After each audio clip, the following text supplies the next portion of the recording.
Derrière l'horloge de la gare de Bienne se cache un nouveau mécanisme installé hier. Après près de 30 ans, le mouvement, le cadran et les aiguilles ont été changés. Un exercice particulier pour le technicien Serge Hirsiger.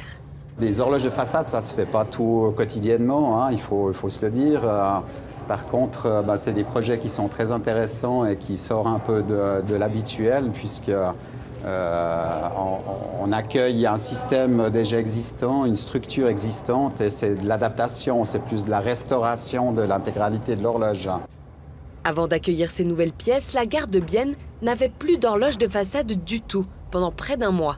L'ancienne ayant été démontée et les nouveaux éléments sur mesure n'étant pas encore arrivés. Il semble-t-il que dans les 10 minutes qu'on a démonté l'horloge, il y a déjà des gens qui ont fait la remarque que ça paraissait bizarre, que c'était pas normal. Et en fil en aiguille, la pression a un peu monté, je pense, du côté de la population. Et de ce fait-là, il a été décidé de remonter l'ancien mouvement d'horloge, le temps qu'on puisse recevoir le nouveau mouvement d'horloge. Finalement, l'horloge est en place. Visuellement, pas de grands changements, à part ce cadran auparavant divisé en 4, qui n'est aujourd'hui plus qu'une seule pièce. Le modèle est le même que celui des 4500 autres horloges des CFF.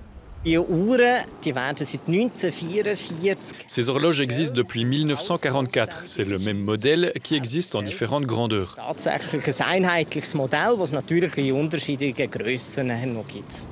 Cette horloge devrait indiquer l'heure aux passagers et passagères de Bienne au moins les 20 prochaines années.